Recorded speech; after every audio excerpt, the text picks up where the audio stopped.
Praise lord. ప్రేమైన వారందరికీ యేసు ప్రభు నామములో అందరికీ వందనాలు. మరి ఈ దినం కూడా మన యొక్క వాక్య భాగం కొరకై మనం తెస్సలోనికీయులకు రాసిన మొదటి పత్రిక 2వ అధ్యాయము 11వ వచనం చదువుతాను. కలిసిందండి 11, 12 వచనాలు చదువుతాను. తన రాజ్యమునకును మహిమకును మిమ్మల్ని పిలుచున్న దేవునికి తగినట్టుగా మీరు నడుచుకునవలనని మేము మీలో ప్రతి వారిని హెచ్చరించు ధైర్యపరచు సాక్ష్యమిస్తున్నాం. తన రాజ్యమునకును మహిమకును, దేవుని రాజ్యమునకును మహిమకును మనల్ని పిలుచుచున్నటువంటి యొక్క దేవునికి కదా. కాబట్టి దేవుడే మనల్ని పిలుస్తుంటున్నాడట తన రాజ్యం కొరకై. ఆయన మనల్ని ఆహ్వానిస్తుంటున్నాడు తన రాజ్యం కొరకై.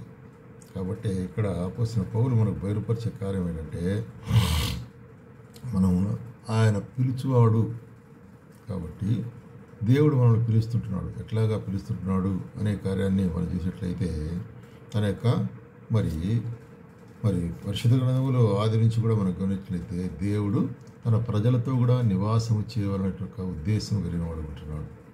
మానవుడైతే ఏమంటున్నాడు, మరి దేవునికి దూరంగా తొలగిపోతున్నాడు. తన విధేయత వలన, తన యొక్క పాపం వలన, తనకు తిరుగుబాటుతనం వలన మరి దూరముగా తొలగిపోయినట్టు మనం చూస్తున్నాం. అయితే దేవుడు తన సహవాసానికి మనల్ని పిలిచిన వాడు ఉంటున్నాడు. చూడండి, మనం కొరింథీయులకు రాసిన పత్రికలో ఏమంటాడు అపోస్తలుడైన పౌలు మనం చూస్తున్నాము.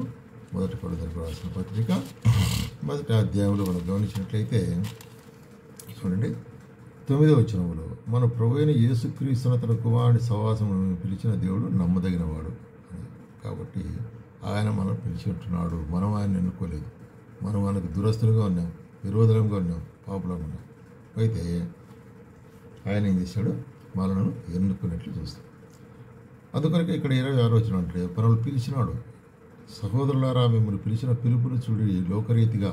కాబట్టి ఈ లోకరీతిగా మరి గొప్పవారు కానీ, బలవంతులు కానీ, జ్ఞానవంతులు కానీ పిలవలేదు. కానీ ఏ శరీరం కూడా మరి అతిశయపడుకున్నట్లు ఆయన బలహీనలను ఏర్పరచుకున్నారు, బుద్ధిహీనలను ఏర్పరచుకున్నారు, జ్ఞానహీనలను ఏర్పరచుకున్నారు. కాబట్టి ఆయన యొక్క పిలుపు అనేటువంటిది చాలా ప్రాముఖ్యమైనదిగా, ప్రత్యేకమైనదిగా ఉంటుంది అన్నమాట. నిస్సహాయులైన వారిని ఆయన ఏర్పరచుకొని సహాయం చేసేవాడు ఉంటున్నాడు. బలహీనులైన వారిని ఆయన ఏర్పరచుకొని బలపరిచేవాడు ఉంటున్నాడు. కృంగిపోయిన వారిని ఆయన ఏర్పరచుకొని లేవనెత్తేవాడు ఉంటున్నాడు. అది దేవుని యొక్క విశేషత. కాబట్టి మనం మనుషులమైతే ఎటువంటి వారిని పిలుచుకుంటాం, మంచి వాళ్ళు, తర్వాత బాగా బలమైన వారు, లేక మంచి సంపద కలిగిన వారు, అటువంటి వారితో మనం ఐక్యత కలిగి ఉండాలనుకుంటాం. అయితే దేవుడు మనను ఎట్లాగా పిలిచిట్టున్నాడంటే, మనం నిస్సహాయులుగా ఉండేటప్పుడు ఆయన మనం పిలిచిట్టున్నాడు చూస్తున్నాం. అందుకొరకే ఎఫెసీయులకు రాసిన పత్రికలో కూడా ఏమంటాడంటే, ఎఫెసీయులకు రాసిన పత్రిక 1వ అధ్యాయము 18వ వచనంలో ఏం చెప్తున్నాడైతే చూడండి, ఆయన మిమ్మల్ని పిలిచిన పిలుపులైన నిరీక్షణ ఎట్టిదో, పరిశుద్ధుల్లో ఆయన స్వాస్థ్యం యొక్క మహదైశ్వర్యం ఎట్టిదో, ఆయన క్రీస్తునందు వినియోగపరిచిన బలాస్యము బట్టి విశ్వసించు మన యందు ఆయన తను చూపుతున్న తన శక్తి యొక్క అపరిమితమైన ప్రేమను బట్టి, అపరిమితమైనటువంటి యొక్క మహాత్యం బట్టి.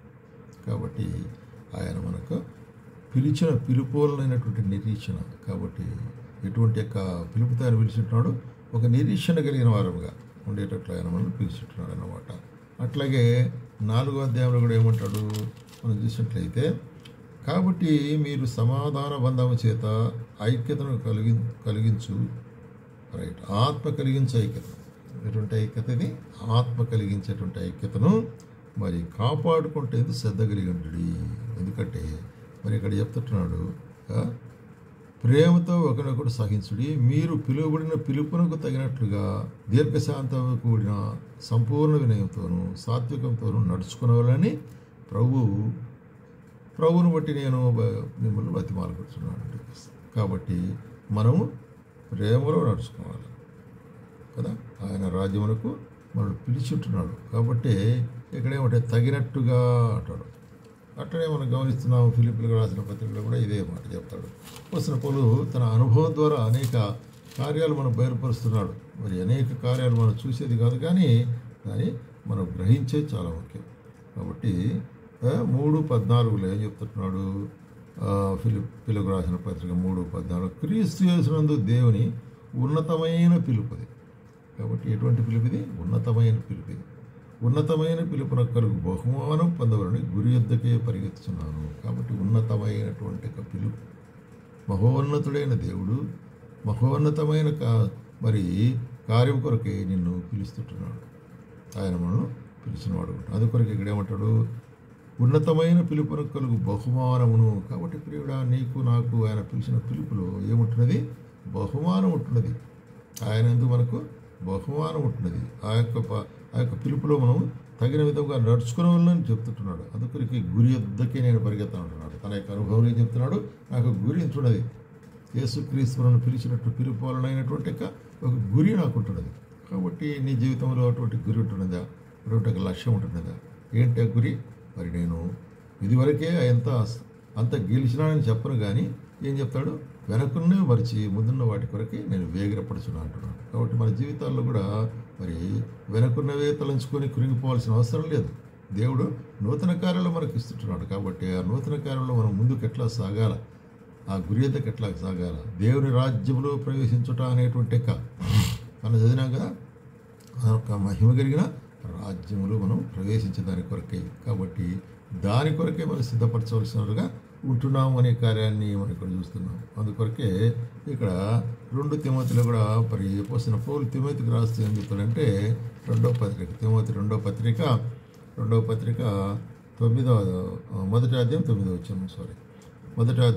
వచనం, మన క్రియలను బట్టి కాక తన స్వకీయ సంకల్పమును బట్టి అనాది కాలమునే క్రీస్తునందు మనకు అనుగ్రహించబడినది, క్రీస్తును రక్షకుని వలన ప్రత్యక్షపరచబడినది అయినా కృపను బట్టి మనం రక్షించి పరిశుద్ధమైన పిలుపుతో పిలిచి ఆయన మనం పిలిచేటవాడు. ఎట్లాగా?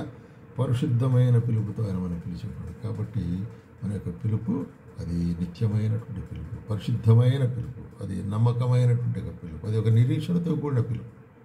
కాబట్టి సోదర సోదరి యొక్క జీవితాల్లో ఒక పిలుపు మనం కలిగి ఉంటున్నాం. సరే, అటువంటి పిలుపునకు తన యొక్క రాజ్యమునకు మహిమకు ఆయన పిలుస్తుంటున్నాడు. ఎంత గొప్ప ఆధిక్యత అది. కాబట్టి ఆయన రాజ్యమునకు మహిమతో, కాబట్టి విశ్వాసిన వారిని ఆయన రాజ్యమునకు పిలిచినట్టున్నాడు. అంటే అర్థం ఏంటి? మరి ఇక్కడ చూస్తున్నాము పిలువబడుట అనేటువంటి కార్యాన్ని గమనించినట్లయితే మరి ఆయన మనల్ని పిలిచినవాడుగా ఉంటున్నాడు అన్నట్టు. కాబట్టి పరలోక సంబంధమైన పిలుపులో పాలు పొందిన పరిశుద్ధ సహోదరులారా అంటాడు. పరలోక సంబంధమైన పిలుపు, హై కాలింగ్, ఉన్నతమైన పిలుపు. కాబట్టి దీన్ని మనం ఎప్పుడు కూడా జ్ఞాపకం చేసుకున్నట్టు సాగుతున్నాం. అట్లాగే మనము తర్వాత కూడా గమనించినట్టయితే ఆయన రాజ్యమునకు అంటాడు. ఆయన రాజ్యమునకు ఎట్లాగా? ఆయన రాజ్యమునకు మనము అర్హులుగా చేసిట్టున్నాడు.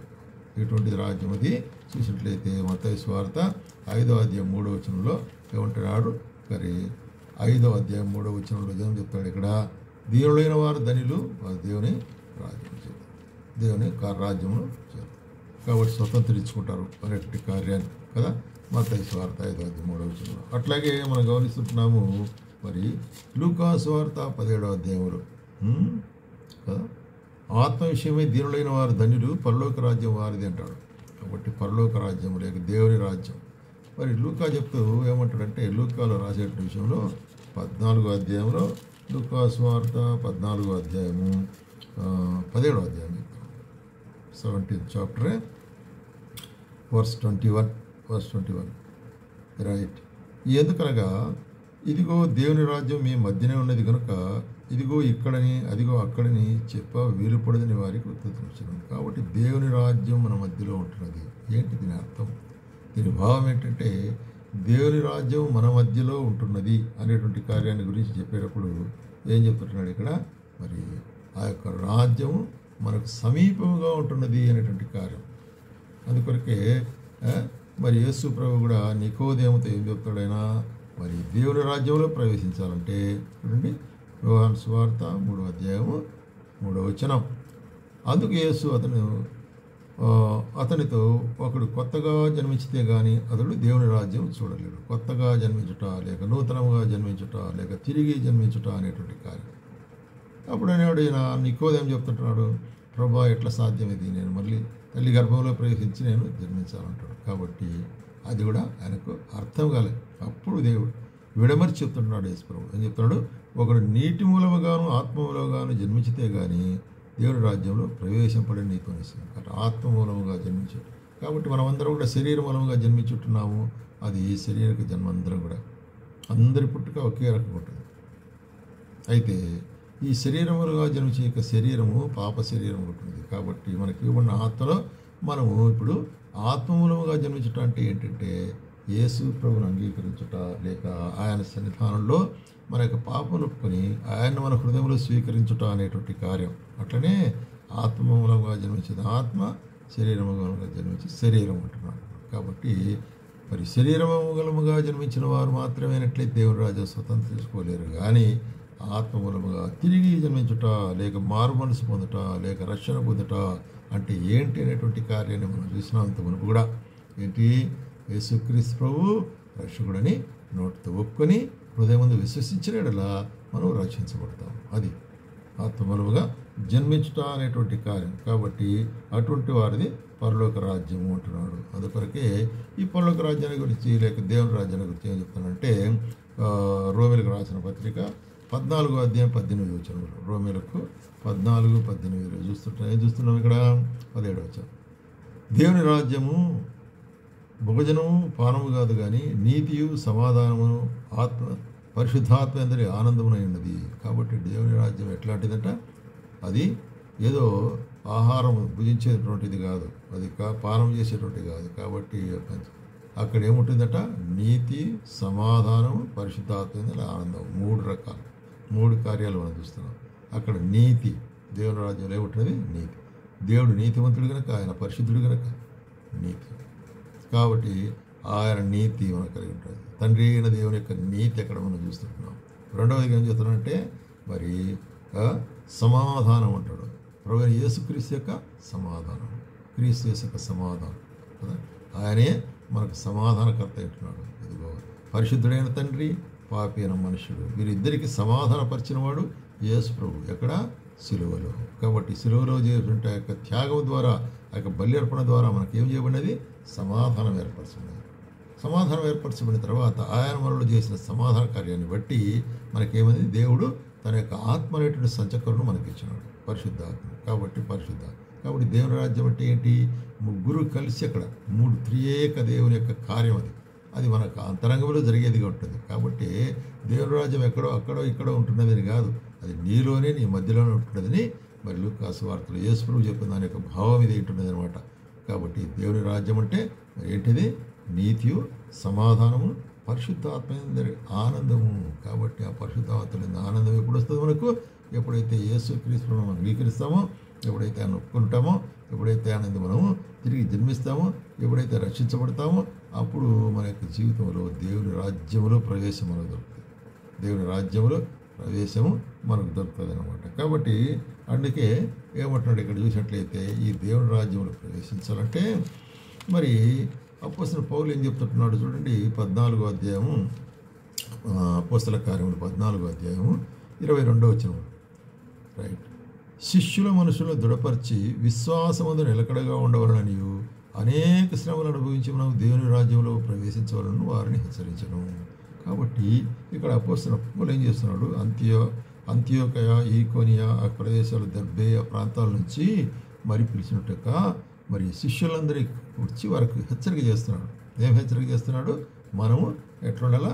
మరి విశ్వాసము నిలకడగా ఉండాలి, నిలకడైనట్టు విశ్వాసం. అట్లాగే మరి అనేక శ్రమలు అనుభవించాలి. కాబట్టి శ్రమలు అనేటువంటి ఉంటుంది మనకు. దేవుని రాజ్యంలో ప్రవేశించాలంటే మరి అంత కూడా మరి అంత సులభంగానే ఉంటుంది, కానీ అయినప్పటికీ కూడా దాంట్లో శ్రమలు ఉంటాయి. అయితే అది తెలిసిన వారికి ఆ శ్రమలు ఎన్నదగినవి కావు అంటాడు పేతురు రాస్తూ. కాబట్టి మరి అటువంటి శ్రమల ద్వారా మనము దేవుని రాజ్యంలో ప్రవేశించాలంటే, కాబట్టి దేవుని రాజ్యంలో ప్రవేశము అనేటువంటిది. కాబట్టి మనలను తన మహిమకును తన రాజ్యమునకు పిలిచిన దేవునికి అని చూస్తున్నాము. తర్వాత ఏమంటుంది? తగినట్లుగా నడుచుకున్నాడు అంటాడు. తగినట్లుగా నడుచుకున్నాడు. కాబట్టి మన యొక్క నడక, ఆత్మీయమైనటువంటి నడక ఏ విధంగా ఉండాలా అనేటువంటి కార్యాన్ని మనం చూసినట్లయితే, అదే రోమీలకు రాసిన పత్రిక 6వ అధ్యాయంలో ఏం చెప్తున్నాడు అపోస్తలుడైన పౌలు చూసినట్లయితే 6వ అధ్యాయము 4వ వచనంలో, కాబట్టి తండ్రి మహిమ వలన క్రీస్తు మృతులలో ఉండి ఎలాగూ లేపబడెనో అలాగే మనమును నూతన జీవం పొందిన వారమై నడుచుకున్నట్లు మనం మరి నూతన జీవం పొందిన వారమై నడుచుకున్నట్లు అనేటువంటి కారణంలో మనం బాప్తిసం వలన మరణంలో పాలు పొందుటకై ఆయనతో కూడా పాతి పెట్టబడి తిరిగి ఆయన లేచడం వలన ఆయనతో కూడా లేచినట్లు మనం. కాబట్టి ఎట్లాగా నూతన జీవము. కాబట్టి పాత జీవితం అయిపోయింది. పాత అలవాట్లు, పాత కార్యములన్నీ అయిపోయినాయి. ఇప్పుడు ఏమంటున్నాం? క్రీస్తు యేసులో మనం నూతన జీవం కలిగిన వారంగా ఉంటున్నాం. కాబట్టి నూతన జీవంలో మనం నడుచుకోవాలి మొట్టమొదటిగా. కాబట్టి మన యొక్క ఆత్మీయ జీవితం నూతన జీవంలో మనం నడుచుకోవటం అంటే ఏంటి? నూతన జీవం ఏంటి? ఇప్పుడు మనం చూసాం కదా. నూతన జీవం ఏంటి? నీతియు, సమాధానం, పరిశుద్ధాత్మ ఆనందం. దాంట్లో మనం నడుచుకోవాల్సిన వారు ఉంటున్నాము అనే కార్యం చూస్తున్నాము. రెండవదిగా మనం చూసినట్టయితే అదే గలతీలకు 5వ అధ్యాయంలో, గలతీలకు రాసిన పత్రిక 5వ అధ్యాయంలో ఏమంటాడంటే 16వ వచనములో, నేను చెప్పినది ఏమనగా ఆత్మానుసారముగా నడుచుకుని అప్పుడు మీరు శరీరేషలను నెరవేర్చరు. కాబట్టి ఆత్మ, శరీరం బాగా గమనించండి. మన జీవితంలో మనకు ఆత్మ, శరీరం రెండు ఉంటుంది. కాబట్టి ఈ యొక్క రెండింటికి ఎప్పుడు కూడాను మరి విరోధం ఉంటుంది అంటున్నాడు. అంటే ఏంటి? నేను ఇచ్ఛించేది అనేటువంటిది నా శరీరము, అయితే దేవుడు ఇచ్ఛించేటటువంటిది ఆత్మ. కాబట్టి నేను ఇచ్ఛించేదానికి, దేవుడు ఇచ్ఛించేదానికి అనేక సార్లు పోరాటం ఉంటుంది. అందుకొరకే మరి ఆత్మ శరీరానికి, శరీరం ఆత్మకు విరోధంగా నడుచుకుంటుంది. అందుకొరకు అప్పొస్తలుడు పౌలు ఏం చెప్పినాడు? నేను మంచి చేయాలని కోరుకుంటున్నాను కానీ అయితే చెడు చేయకూడదు అనేటువంటి చెడుని చేస్తున్నాడు. అది నాలో నివసించే పాపం అంటాడు. కాబట్టి మరి అది మనిషిని మరి అంతరంగికములో జరిగిన ఒక క్రియ ద్వారా, ఆ ఆత్మ ద్వారా మనం నడుచుకోవాలి. కాబట్టి ఆత్మ ద్వారా మనం నడుచుకుంటే ఏంటంటే ఆత్మపూర్ణులమై, ఆత్మ సన్నిధి కలిగిన వారమై, పరిశుద్ధాత్మ మనకు ఏ ఏ కార్యాలు మనకు వాక్యంలో బయలుపరుస్తుందో ఆ విధంగా మనం నడుచుకునే వారుకుంటున్నాము. అందుకొరకే మనము ఎఫెసీయులకు రాసిన పత్రిక 4వ అధ్యాయం 1వ వచనంలో కూడా ముందు చదివాము. మనము ఎట్లాగా నడుచుకోవాలంటే ఐక్యతను కాపాడుకొనుచు, ఆత్మయందుని ఐక్యతను కాపాడుకొనుచు ఒకటి. రెండవది ప్రేమ కలిగి ఒకరినొకడు సహించుచు. మూడవది పిలిచిన పిలుపునకు తగినట్లుగా దీర్ఘశాంతముతో కూడి. కాబట్టి ప్రేమ, ఐక్యత, దీర్ఘశాంతము, అక్కడ చూసినట్టయితే సహనము, సంపూర్ణ వినయము అనేటువంటి యొక్క కార్యాల్లో మనము మరి నడుచుకునేవాళ్ళు. కాబట్టి మన జీవితము ఇటువంటి యొక్క ఐక్యతలో ఉంటున్నది. దేవుని యొక్క ఐక్యత, దేవుని ప్రజల యొక్క ఐక్యత. రెండవదిగా ఒకరొకరు ప్రేమించే విషయంలో. అట్లాగే మూడవదిగా మరి చూసినట్టు దీర్ఘశాంతం అనేటువంటిది కదా. అట్లాగే సంపూర్ణ వినయముతోనూ సాత్వికముతో, ఇప్పుడే కానీ దీనత్వం అనేటువంటి మన జీవితం ఉండాలి. ఆ విధంగా మనం నడుచుకునేవాల్సి అనుకుంటున్నాము. ఆయన రాజ్యమునకు, ఆయన మహిమకు మనం పిలిచిన వారు కాబట్టి మనం వినయముతో నడుచుకునేవాల్సి అనుకుంటున్నాము. అట్లాగే అదే 5వ అధ్యాయము 2వ వచనంలో ఏమంటాడంటే, 2వ వచనంలో క్రీస్తు మిమ్మల్ని ప్రేమించి పరిమళ వాసనగా ఉండటకు మన కొరకు తను తాను దేవునికి అర్పణగాను బలిగాను అర్పించుకున్నాడు. అలాగనే మీరు ప్రేమ కలిగి నడుచుకున్నాడు. కాబట్టి ప్రేమ కలిగి నడుచుకున్నాడు. మరి తిరిగి మరొకసారి చెప్తున్నాడు అన్నమాట ఇక్కడ. ఎందుకంటే ఆయన పరిమళ వాసనగా ఉన్నట్లు తను తాను మన కొరకే అప్పగించుకున్నాడు. సిలువలో సంపూర్ణంగా అప్పగించుకున్నాడు. ఆఖరి రక్తపు ఒట్టు వరకు ఆయన రక్తం చిందించి మన కొరకు ప్రాణత్యాగం చేసినవాడు. ఈ బలి అర్పణ జ్ఞాపం చేసుకున్నప్పుడు అపారమైన ప్రేమ మనకు జ్ఞాపం చేసుకోవాలి. అదేవిధంగా ఇది అటే విధంగా మీరు కూడా ప్రేమ కలిగి నడుచుకున్నాడు అంటాడు. ప్రేమలో నడుచుకున్నట. కాబట్టి నూతన జీవనంలో నడుచుకుంటా, సమాధానం కలిగి నడుచుకుంటా, ప్రేమలో నడుచుకున్నట, ఆత్మీయంగా నడుచుకున్నట అనేటి కార్యం. అట్లాగే మనం చూస్తున్నాము మరి 1 యోహాను పత్రిక చూసినట్లయితే యేసు ప్రభులే మనం నడుచుకున్నట అనేటువంటిది. యేసు ప్రభులే ఎట్లాగా? యేసు ప్రభులే దీనత్వం, యేసు ప్రభులే దీర్ఘశాంతము, యేసు ప్రభులే మరి చూసినట్టయితే కంపాషన్ అంటే కనికరము, యేసు ప్రభులే ప్రేమను, ఇవి కలిగిన వారే మన జీవితంలో నడుచుకోవాలి. అప్పుడే దేవుని రాజ్యమునకు, ఆయన మహిమకు మనను పిలిచిన వారికి తగినట్లుగా అనేటువంటి కార్యాన్ని నెరవేరేది. కాబట్టి ప్రేమైన సోదరి యొక్క వర్తమానంలో మనకు బయలుపరచబడే కార్యం ఏంటంటే దేవుని రాజ్యము. అది మహిమారాజ్యము, ఉన్నతమైన రాజ్యము, యుగయుగము నుండి రాజ్యము, తరతరములు దాంట్లో నివసించవలసిన వారు మనం ఉంటున్నాం. అటువంటి రాజ్యానికి మనం పిలిచినాడు. అయోగ్యుల, పాత్రలు, దూరస్తులైన వారిని అటువంటి రాజ్యానికి పిలిచినట్టు దేవుడు మనకి ఏం చెప్తాడంటే ఏ విధంగా మనం నడుచుకోవాలనే కార్యాన్ని కూడా చెప్తున్నాడు. కాబట్టి ఆ విధంగా పరిశుద్ధాత్మక ఐక్యతలోను, ప్రేమలోను, సాత్వికంలోను, దీర్ఘశాంతంలోను మరి దయాళత్వంలోను నడుచుకుంటూ క్రీస్తును పోలిన వారుగా మనం ఉండాలన్నట్టుగా ఆ విధంగా ఉండుటకు మనం దేవుడు మనం పిలిచినాడు. కాబట్టి మన యొక్క తీర్మానం ఆ విధంగా ఉండాలని ప్రభువా నేను కూడా ఆ విధంగా నడుచుకుంటూ నాకు సహాయం చేయి అని మనం చెప్పవలసి అనుకుంటున్నాం. కాబట్టి ఆ విధంగా నడుచుకుంటూ ప్రభువుని సహాయం చేయగా